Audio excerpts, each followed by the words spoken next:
Good evening दीदी। हम अपना जूम सेशन स्टार्ट करते हैं। आज की डेट है 17 जून 2026 एंड हमारा टॉपिक चल रहा है डर के खिलाफ लड़ाई। डर पर जीत पाना।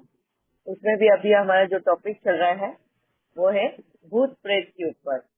जादू, टोना, टोटके, करनी, ब्लैक मैजिक, नजर लगना, बुरी नजर, एविल्स आई, ओमेन, पता नहीं कितनी ही चीजें ऐसी होती है। क्यों? जिस वजह से इंसान डर कर जीता है। क्या वाकई में वास्तविकता ये सच्चाई है? क्या वाकई में कोई भी आत्मा किसी के भी शरीर में प्रवेश कर सकती है? किसी का काला जादू किसी और पे असर कर सकता है? किसी की बुरी नजर किसी और को वो असर कर सकती है? चोट के करनी ये जो होती है ना, वो बोलते हैं ना नींबू को ये करके फेंकना या चौराहे पे पूजा करना, ये सारे चीजें क्या सच्ची में असर करती है? अभी हम उसी पे सारा डिस्कशन करने वाले हैं। कल के भी सेशन में हमने भूत प्रेत के बारे में, आत्माओं के ही बारे में डिस्कस किया था, जिसमें क्या वाकई में आत्मा प्रवेश कर सकती है, इसके बारे में बाबा ने मुरली में बहुत सी बातें कही हैं। आज की भी मुरली में एक पॉइंट आया है, अगर किसी ने सुना हो, पढ़ा हो। साकार मुरली है आज की। आज या कल कौन सी वाली मुरली में आया था दीदी आज की मुरली में बाबा? आया है। आज के ही मुरली में दीदी क्या मातेश्वरी जी आया? के मातेश्वरी जी के वाक्य थे ना। हाँ, मातेश्वरी क्या जी। क्या? हाँ, मातेश्वरी जी के वाक्य थे। महावाक्य। हाँ मातेश्वरी के वाक्य है। मातेश्वरी माता जी के महावाक्य में आया है। हाँ, उन्होंने भी ये भी उसमें आया कि जो जिनको शरीर नहीं मिलता है तो वो भटकती हैं और दूसरों के शरीर में प्रवेश कर जाती हैं, उनको दुख देती है, मतलब ये ये बात है। मातेश्वरी है ना, मुरली में नहीं आया है ना। नहीं, मुरली में नहीं आया। नहीं, मुरली में नहीं आया दीदी। Yes. मैं वही क्लियर करना चाहती थी। मैं बोला किसी ने ध्यान से सुना या नहीं सुना, वही समझना चाहती थी मैं। Very nice, thank you very much. सबको क्लियर है ये बातें। अच्छा, कल जो हमने डिस्कस किया था, और फिर शिव परमात्मा के भी बारे में बताया कि वो परमात्मा होकर भी किसी के भी शरीर में प्रवेश नहीं कर सकता। वो एक आत्मा का रूप है ना। अगर करना ही रहता, वो तो सर्वशक्तिशाली है, शक्तिमान है। उन्होंने तो अभी मुझे अगर सुधारना है तो डायरेक्टली मेरा मुझे बोल दे या मेरे शरीर में प्रवेश करके मुझे बताए, मेरी गलतियों को सुधार दे। जो मैं किसी और के साथ में गलत करने वाली हूँ, वो गलत ना होने दे, तो सामने वाले को भी बचाए और मुझे भी बचाए। कर सकता है ना, वो परमात्मा है। पर क्या वो कर पाता है? और क्यों नहीं कर पाता, उसकी वजह भी उसने हमें मुरली में बात बताई है। हमने इस बारे में डिस्कस किया था कुदरत के नियमों में। कुदरत के क्या क्या नियम है और उसमें से मेन नियम क्या बताया था? किसको याद है? पुराने बच्चे जिन्होंने भी सुने हैं, मैं उनका ही वापिस से रिवीजन कराना चाहती हूँ। क्या कोई बता सकता है कुदरती नियम में क्या लिखा है आत्माओं के लिए? क्या मर्यादा है आत्माओं की? कुदरत को अनुमति नहीं है किसी के अंदर प्रवेश करने की, इस आत्माओं को। सब यही नियम है दीदी की आत्मा जैसे एक पाँव उठा के दूसरा उठाते, जैसे गीता में भी लिखा हुआ है, तो वैसे आत्मा एक शरीर छोड़ दूसरे में प्रवेश करती है। एक शरीर दूसरे में प्रवेश कर, हाँ, मतलब दूसरा शरीर में प्रवेश नहीं करेगी, वो पुनर्जन्म में जा सकती है, किसी और का शरीर नहीं ले सकती है। जी यही है, मतलब इसका अर्थ यही है। यस, एंड वो भी क्या आत्मा खुद अपनी मर्जी से जाती है? मेन तो वो है। आज भी साइंस इसी में लगा हुआ है। साइंस ने इस तरह के पुतले बना दिए हैं जहाँ पे इंसानों की तरह बॉडी बन गई है, जहाँ ब्लड फ्लो भी होता है, हार्ट बीट भी चालू है, ब्रेन जो होता है ना वो सब कुछ चालू है, मगर किसके आधार पे? मशीनों के आधार पे है, वो इंडिविजुअली अपना काम नहीं कर सकती। क्यों नहीं कर सकती? क्योंकि उस शरीर में इंसान आत्मा को नहीं ला सकती है, वहां पर इंसान हार जाता है। अगर आत्माएं प्रवेश कर सकती थी तो इंसान इतने सारे ये कर रहे हैं, इन्वेंशन कर रहे हैं, रिसर्च कर रहे हैं, कैसे न कैसे प्लानचेट करके वो बोलती है, आत्मा हमने ये पुतला बनाया है जिसमें सब कुछ है, बहुत ही इसमें आप इसमें घुस जाओ, नहीं घुस सकती है। क्लोन बनाए हैं, जैसा क्लोन यानी मेरा ही डीएनए निकाल के मेरा ही हम शक्ल का एक और इंसान को बनाया है, मगर फिजिकल बॉडी दे दी, तो उसमें आत्मा का प्रवेश एक इंसान नहीं करवा सकता है। वहां पे इंसान फेल हो जाता है। डुप्लीकेट तो बना सकते हैं, मगर जो कुदरती नियम है उसको कोई भी तोड़ नहीं सकता।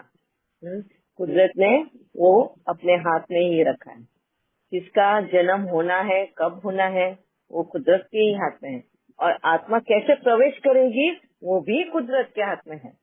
अगर मैं बोलूँ कि मुझे इसके कोख में जन्म लेना है, मैं खुद जाके यहाँ पे शरीर छोड़ू और उसके कोख में प्रवेश करूँ, उसके भ्रूण में, उस फीटस में, क्या मैं कर सकती हूँ? नहीं कर सकती। मेरी इच्छा है कि मेरे को वापस से इसी, अभी मैंने इतनी मेहनत करी इस घर के लिए, ऐशो आराम का सब चीज पैसों से मैंने पूरा बड़ा बड़ा महल बना दिया, और अब मेरा मरने का वक्त है। मेरी इच्छा है कि भाई मैं इधर ही आऊँ वापस से जन्म लेके। क्या वो भी हो सकता है? नहीं, है ना? तो कुछ नियम कुदरत ने अपने हाथ में ही रखे हैं, और वो नियम कोई भी उल्लंघन नहीं कर सकता है। वो मर्यादाएं, वो नियम, वो रूल्स को कोई भी तोड़ नहीं सकता। ये बहुत क्लियरली कुदरत ने हर एक को वो बात समझाई है? आपने किसी को भी देखा है ऐसा नियम तोड़ते? इच्छा के साथ में उन्होंने मेरे को भाई इसमें इस कोख में प्रवेश दे दो, मैं इधर पुनर्जन्म लेना चाहता हूँ, नहीं, है ना? कर्म के अनुसार उनको जन्म मिलता है। जिस तरह से उन्होंने कर्म किया है वैसा ही जन्म मिलता है। ठीक है, ये भी कुदरत ने किसी के हाथ में दिया नहीं है। वैसे ही कुदरत ने ये शक्ति किसी के भी हाथ में नहीं दी कि वो किसी के बने बनाए शरीर में प्रवेश कर सके। चलो मैंने अभी इधर शरीर छोड़ दिया, तुरंत कोई दूसरी भटकती हुई आत्मा है वो शरीर में प्रवेश कर ले, ये भी हो नहीं सकता। कभी देखा है? ताजी ताजी मौत हुई और कोई और प्रवेश कर ले और वो इंसान जिंदा हो गया हो? नहीं, ये भी कुदरती नियम के खिलाफ है। कुदरत ये किसी के भी इसमें शक्ति देती नहीं है। और कौन सी शक्ति कुदरत ने नहीं दी है? किसी के शरीर में प्रवेश नहीं कर सकती। अभी ये सिंधु बहन जी, जैसे आपने पिछली बार जब इस चैप्टर को लिया था, तो टॉपिक को लिया था, तो आपने ये कहा था कि अगर आत्मा में इतनी ताकत होती कि वो शरीर में प्रवेश कर सकती, तो जब मृत्यु होती और लोग अपने आसपास रो रहे होते तो आत्मा अपने शरीर में पहले तो प्रवेश कर जाती। वो नहीं कर सकती ना, वो उस टाइम थोड़े टाइम तक तो देख सकती है, उसको एक्सपीरियंस मतलब वो फील कर सकती है, पर वो अपनी बॉडी में प्रवेश नहीं कर सकती। आपने एग्जाम्पल दिया था पिछली बार, मुझे याद है। लेकिन इच्छा मृत्यु की जो बात होती है कि हम जन्म तो नहीं ले सकते अपनी इच्छा से, लेकिन हम अपनी इच्छा मृत्यु तो, जैसे सत्युग में भी कहता है कि अपनी इच्छा मृत्यु मतलब अपनी मर्जी से शरीर छोड़ते हैं, तो वो तो हम छोड़ सकते हैं। कितने ऋषि मुनि महात्माओं ने तो तपस्या और साधना के आधार पे भी अपने शरीर छोड़े हैं, लेकिन छोड़ सकते हैं, लेकिन हम अपनी मर्जी से शरीर ले नहीं सकते। आपने ये बताया था पिछली बार। नहीं, अपनी मर्जी से शरीर भी छूटता नहीं है। जितने भी तप कर लो, कुछ भी कर लो, है ना, मर्जी से शरीर नहीं छूटता। इच्छा मृत्यु का क्या मतलब? इच्छा मृत्यु नहीं है। इच्छा मृत्यु मैंने वो बताई थी, जैसे हमारे जैनियों में संतारा नाम दिया गया है, उसको इच्छा मरण बोलते हैं। वो तभी दिया जाता है, फर्स्ट तो जो मर रहा है ना, जो शरीर त्याग करना चाहता है उसकी इच्छा होनी चाहिए। सेकंड, उसकी इच्छा के बाद में डॉक्टर्स होते हैं कि वो बोले कि यस इसके ऑर्गन्स फेल हो चुके हैं एंड अभी इसको बस दुआएं ही जितना जिंदा रख सकती है रख सकती है।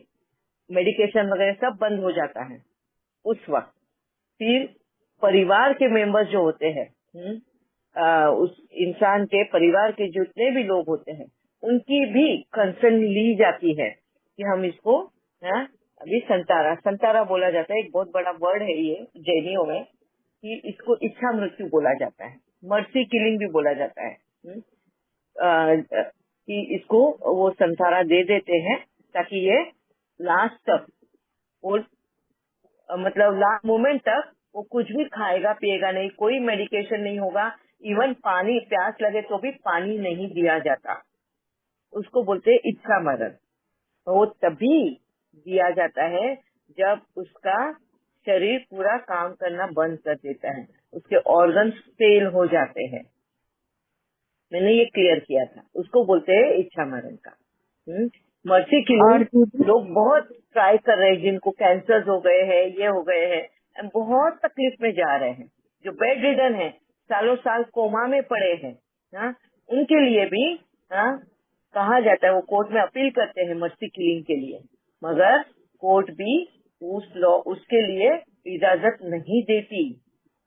ये कुदरती नियम है, वो तो उसकी सजा है ना, उसके कर्मों की सजा उसको मिल रही है जब तक ऑर्गन्स फेल नहीं होते। तो ये संतारा भी जो जैनियों में दिया गया है, जब सारे ऑर्गन्स फेल हो जाते हैं तो उसको बचाने की कोशिश नहीं करनी है, उसको उसके हाल पे छोड़ना है, वो जितना जिए उतना जिए, उसकी मर्जी है। ये वैसा ही ये है जैसे आपने जानवरों को देखा होगा या किसी ने ऑब्जर्व किया या नहीं किया मुझे नहीं पता है, पर जब जानवर बूढ़े हो जाते हैं, स्पेशली तुम कार्निवरस एनिमल्स ले लो ना, मांसाहारी जानवरों को ले लो जो अभी भाग के अपने शिकार को पकड़ नहीं सकते, बूढ़े हो जाते हैं या उनकी कमर टूट जाती है या पैरालाइज हो जाते हैं उनके पिछला हिस्सा, एंड वो भाग के अपना शिकार ढूंढ नहीं सकते, तो अपना आप को कुदरत के हवाले कर देते हैं, खुद स्टार्व करके वो शरीर छोड़ देते हैं। मैंने अभी कुछ दिन पहले क्लास में ये भी कहा था कि मैंने कौवे को देखा था जिसकी बीच टूट गई थी, एक हिस्सा उसकी चोंच का टूट गया था, और मैं सोच रही थी कि ये कैसे अभी पानी पिएगा, खाएगा, किस तरह से ये जीने वाला है। हो सकता है ये उसका इच्छा मरण, अभी वो नहीं खा सकता है, इधर उसको दूसरी बीक भी तोड़नी होगी, दूसरा जो हिस्सा है उसकी चोंच का वो भी तोड़ना होगा, ताकि जितना भी वो मुंह में ले सकता है ऐसे ही करके वो वैसा जी पाए, या पानी पी पाए, जितना है उतना ही उसके साथ, बाकी का फिर कुदरत के हवाले छोड़ दिया, क्योंकि उसका वो ऑर्गन ही टूट गया है जिससे वो जी सकता है, इसलिए उसे कुदरत के हवाले किया, एंड जितना जिया जिया, बाद में शरीर त्याग दिया। इसको कहते हैं इच्छा मृत्यु। क्लियर है अभी इंदु बहन? जी जी जी जी। लेकिन फिर जब इच्छा मृत्यु से डॉक्टर या जैसे आप कह रहे हो कि कंसर्न से फैमिली से मृत्यु हो गई, अगर तो वो मृत्यु क्या हुई फिर?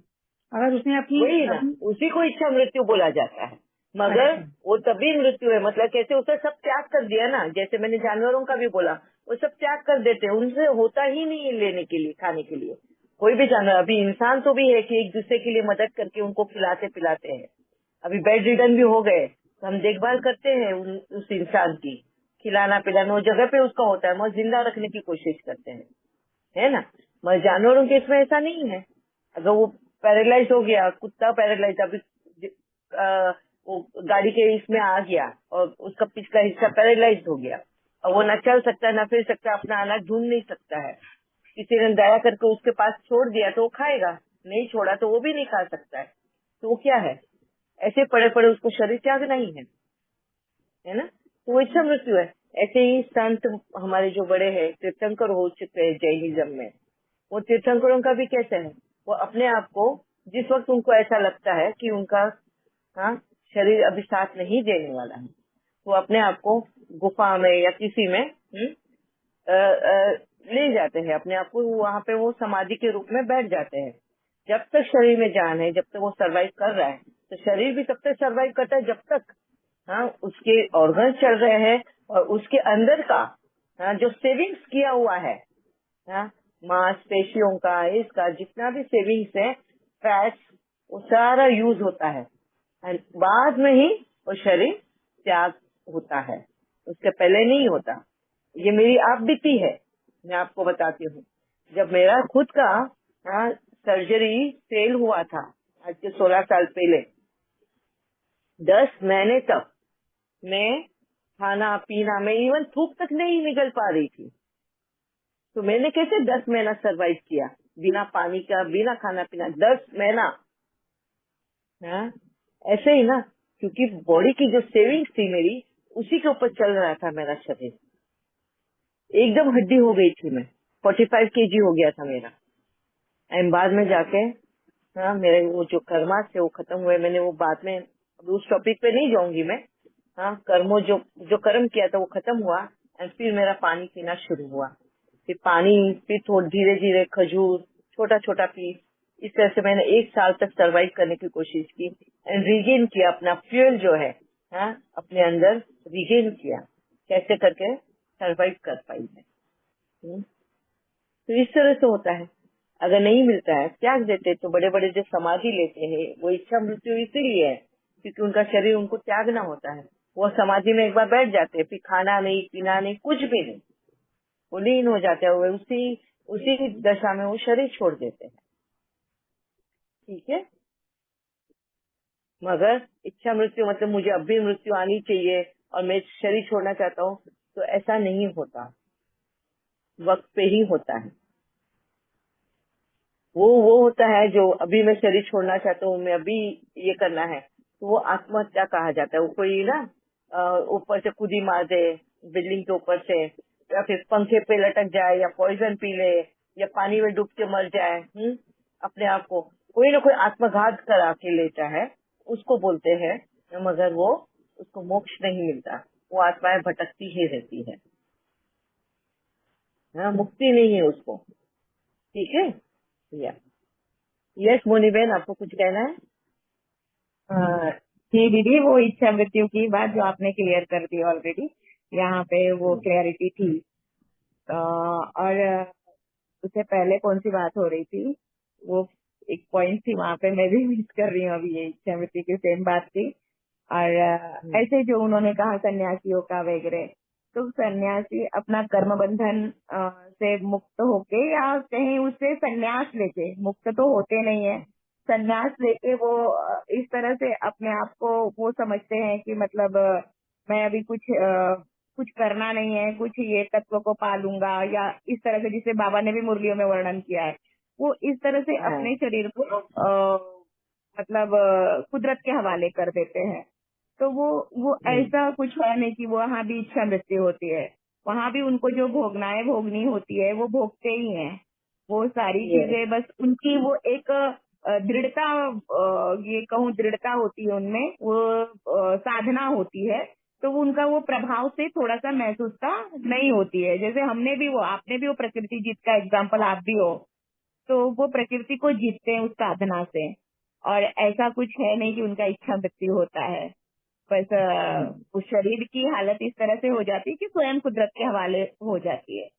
ताकि आत्मा की क्या इच्छाएं हैं हम भी नहीं जानते हैं ना, वो सन्यासी के मन में भी क्या चल रहा है, और वो फिर नेक्स्ट बर्थ लेके उसको क्या कैसा जन्म मिलेगा, उसके तो कर्म बंधन रहेंगे ही ना, जहाँ उसने अधूरे छोड़े हैं, चाहे कोई भी हो, उनको फिर वो नेक्स्ट बर्थ में पूरे करने ही होंगे। तो इससे तो मुक्ति है नहीं, तो कैसे इच्छा मुक्ति? जब तक हमने कर्म बंधन से मुक्त नहीं है। बाबा जो सतयुग की बात करते हैं, तो इस समय तो हम सतयुग को वो इस तरह से फर्स्ट जन्म कहते हैं, संगम से ही स्टार्ट हो जाता है।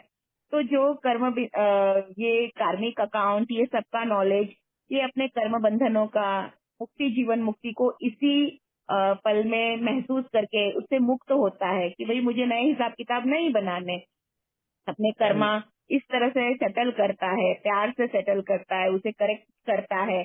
तो वो फिर अपने आप बॉडी मतलब इस जन्म के इन रिश्तों से मेरे कर्म बंधन छुप्त होके मैं नेक्स्ट जर्नी पे जाऊंगी, और इसमें जो संस्कार मैं लेकर जाऊंगी तो वो अच्छा वाला ही जाएगा ना। जब मैं इस समय अच्छा कर रही हूँ, अभी प्रेजेंट कर्मा मेरा दी बेस्ट होगा, तो वो मेरे साथ तो हो जाएगा।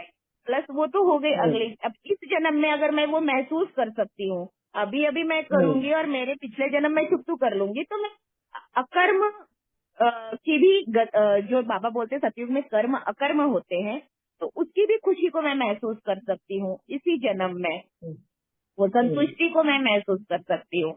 तो इस तरह से यहाँ क्लैरिटी है। हाँ, भी बाकी आप ऐड ऑन कर सकते हैं दीदी। और वहाँ भी एक और बात मेरे को क्लैरिटी चाहिए मोनी बहन।